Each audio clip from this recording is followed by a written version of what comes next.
Quiero darle la bienvenida a Alejandro Hernández, periodista, director del portal digital La Gran Aldea. Alejandro, bienvenido, buena tarde.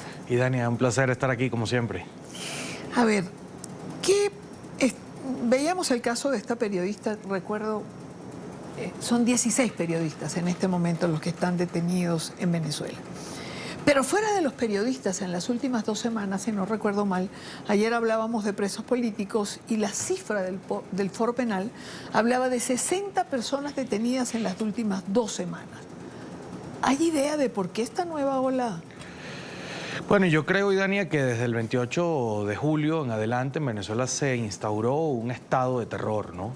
Que no tiene exentos, que no tiene personas que estén inmunes, que no hay campo de la vida social o de la sociedad venezolana que esté a salvo, ¿no?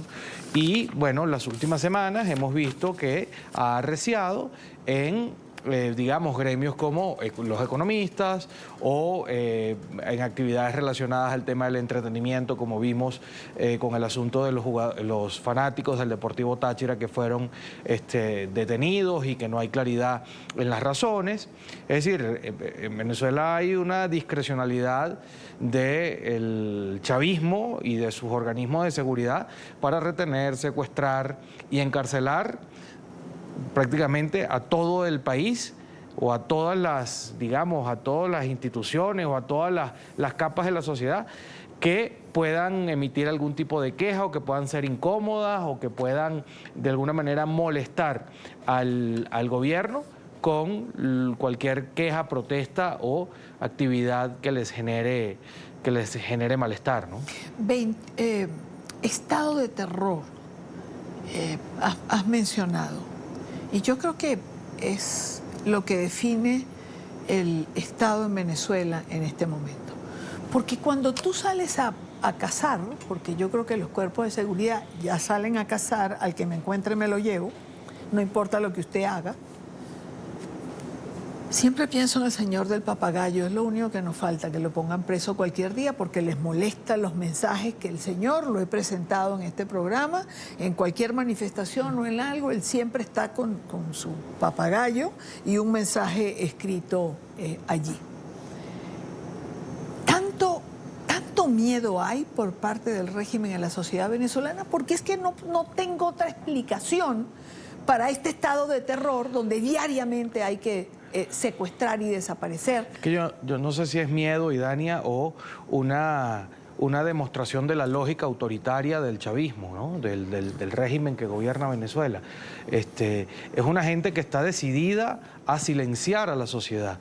Es una gente que no está dispuesta a tolerar ningún tipo de crítica, ningún tipo de actividad o manifestación que les genere, bueno, que les incomode. Se puede pensar que estos economistas tienen un altavoz tan grande, unos señores que al final... No hemos llegado a los economistas, vamos a explicarle a la teleaudiencia que entre los detenidos de las últimas semanas, ayer teníamos a la hija de uno de ellos, se ha detenido a un número importante de economistas. Algunos son profesores, algunos dan clases, otros están en portales, y yo pregunto, ¿los economistas pueden tumbar al régimen? Y Dania, son expertos del área económica que en algunos casos tienen un perfil muy bajo, que dan poquísimas entrevistas en algunos casos, que no tienen un altavoz grande que represente ningún tipo de amenaza para el gobierno. Pero bueno, si esta es una gente que se burló de 7 millones de personas que votaron en contra de ellos el 28 de julio y con todo y eso se robaron la elección, apresaron a 2.000 personas, mataron a 27...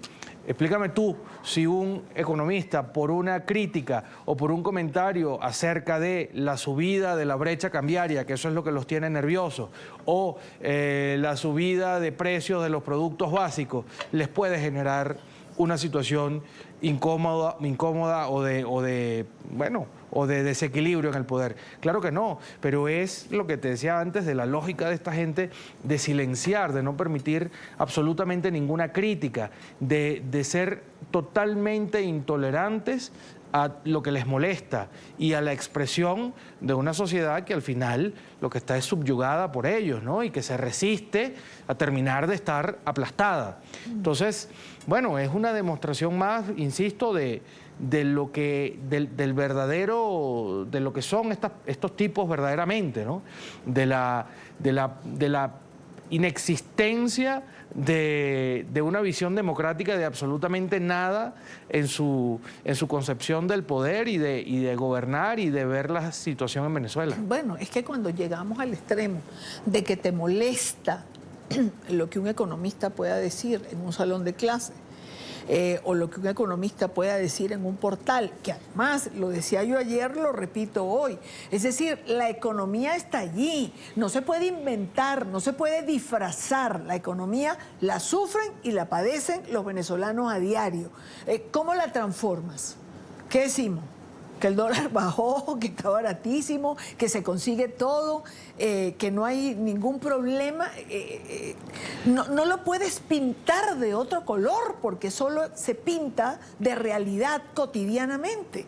Mira, de las personas más susceptibles que hay dentro del alto poder del chavismo es Delcy Rodríguez, ¿no? Que además es la vicepresidenta de la República, la ministra de Petróleo y desde hace ya buen tiempo la jefa de las finanzas del país. Yo creo que una pregunta que habría que hacerle a ella, estoy seguro que le molestaría mucho, es cuánto se ha depreciado el tipo de cambio en Venezuela desde que se robaron las elecciones el 28 de julio hasta hoy. Porque es o 100% o un poco superior al 100%. Yo creo que la sensibilidad por este tema es lo que ha llevado a estas reacciones. Fíjate que ella decía irónicamente hace unas semanas que la economía venezolana no se puede estudiar con los libros tradicionales porque no se va a entender. Bueno, por supuesto que no se puede estudiar con los libros tradicionales, pero lo que sí se entiende es que es mentira que Venezuela se había arreglado, es que es mentira que ellos habían de alguna manera estabilizado la economía y que lo que había era una ficción que ahora no hay cómo sostener porque no hay la cantidad de dólares necesaria para que la pequeñita economía venezolana que es hoy, porque es una economía mínima, pueda siquiera mantenerse. Entonces, ante esa, digamos, esa inestabilidad que hay, bueno, la respuesta es la represión, el silencio, la fuerza y la oscuridad, el terror. Ningún organismo económico como Fedecámaras en Venezuela, Fedecámaras, con industria, con Secomercio, ¿se ha pronunciado en relación a lo que está pasando con los economistas? No, ni lo van a hacer, porque el gobierno ha arrodillado a estos gremios. La situación de los economistas, más allá de todo el cuidado que hay, porque, bueno, no se quiere exponer a nadie, porque el terror es total, porque no se puede hablar de los casos puntuales para evitar que esa gente tenga algún tipo de represalia, porque ni siquiera se sabe cuántos están presos y cuántos fueron liberados. Pero bueno, toda esta situación justificaba hace ya varios días que un organismo como Fedecámara se pronunciase, un organismo como Conindustria. Pero es que, por Dios, si los presidentes de estos organismos tienen innumerables declaraciones que son muy cuestionables y que lo que han servido es para ser adulantes precisamente a la vicepresidenta Delcy Rodríguez, que es, como decíamos, la jefa del tema financiero en el país. Esto, más bien, lo que ha pasado con los economistas, lo que hace es echar por la borda la bendita tesis esa que tienen desde Fedecámara, sobre todo del fulano diálogo económico que hay con el gobierno, de bueno, nosotros no criticamos, nosotros nos mantenemos al margen para que el gobierno dé algunas prebendas, para que el gobierno no se meta con nosotros y para que las cosas avancen en el país. Es mentira, eso es una ficción. Las cosas en el país no van a avanzar en cuanto a economía se trata, mientras el chavismo siga siendo el modelo que gobierne. Y lo que es verdad es que solo basta que esta gente le moleste algo para que tiren la mesa o para que rompan lo que haya que romper con la finalidad de imponer la narrativa que ellos necesitan. Ahora, en el artículo que escribe Alejandro en La Gran Aldea sobre lo que está ocurriendo con los economistas, hay una frase que escribió que define en lo que estamos corriendo el riesgo de que se convierta la sociedad venezolana. Y es cuando tú señalas la sociedad del silencio, que es lo que pareciera instaurarse. Eso me hace recordar a Holman Chamorros, que lo entrevistaba yo el lunes pasado, hablando de Violeta, de doña Violeta Chamorro, que me decía, ella nunca le hizo concesiones al silencio, porque los autócratas se sirven del silencio para instaurar con más fuerza sus regímenes. ¿Tenemos en Venezuela una sociedad del silencio? Bueno, el chavismo la está obligando es la intención del chavismo y están utilizando todo el aparato represivo del Estado para lograr eso. Mira, aprovecho tu importante comentario para destacar un tuit que ponía, o un post que ponía Rafael Uzcategui, que es un exdirector de Provea y un hombre que ha dedicado muchos años de su vida al tema de la defensa de los derechos humanos. Él decía que el temor es tal que no se estaba denunciando, que las propias víctimas de atropellos, de atropellos o de violaciones de derechos humanos no están haciendo las denuncias correspondientes por temor a que haya todavía más represalias, y que esto es un problema muy importante y muy grave porque hace que las organizaciones que se dedican precisamente a documentar estos expedientes, a denunciar ante instancias internacionales la violación de derechos humanos, no tengan los insumos para hacerlo.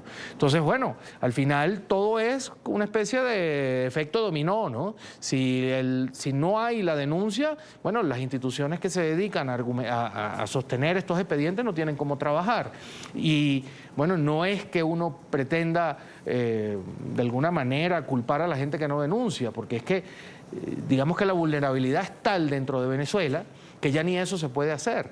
Entonces, ciertamente, el chavismo está en búsqueda de lograr ese silencio absoluto, de esa paz autoritaria que han hablado algunos expertos, que está en camino, que es la que el chavismo quiere y es la que desafortunadamente desde varios sectores de la sociedad civil parecen que están abonando hacia ese terreno. Claro, pero el malestar está allí, es decir, hay una sociedad reprimida, evidentemente, pero con un gran malestar cotidiano. Y además siento que un dolor que se va convirtiendo en rabia por todas las injusticias que hay en relación a los presos políticos, a los desaparecidos, a ese estado de terror que se intenta implantar. Sí, totalmente. Cuando me refería, o sea, en Venezuela hay una sociedad que se niega digamos, a ser sumisa o a ser aplastada por el chavismo a niveles generales, ¿no? Pero evidentemente hay unos factores que se han dedicado a abonar hacia la narrativa del gobierno, y a ellos me refería, que les encanta responsabilizar de las situaciones graves que ocurren en Venezuela a los que no son los responsables. Como decía un famoso encuestador hace poco, que decía que la oposición había criminalizado el voto por no asistir a las elecciones parlamentarias y de gobernadores. No, señor. Quien criminalizó el voto en Venezuela y lo mató fue el chavismo, robándose la presidencial, encarcelando a 2.000 personas y matando a más de 30. Entonces, hay una vocería por allí que abona el terreno hacia esas narrativas insólitas que el gobierno pretende, ¿no?, promover. Entonces, el asunto no es que el gobierno ha destruido la economía del país y acabó con Petróleos de Venezuela y hizo todo lo que sabemos que hizo, sino el asunto es las sanciones, siempre hay una excusa o una justificación para restarle culpa a quien realmente la tiene. Es Alejandro Hernández, periodista y director del portal digital La Gran Aldea. Gracias, Alejandro. Un placer estar aquí, Dani.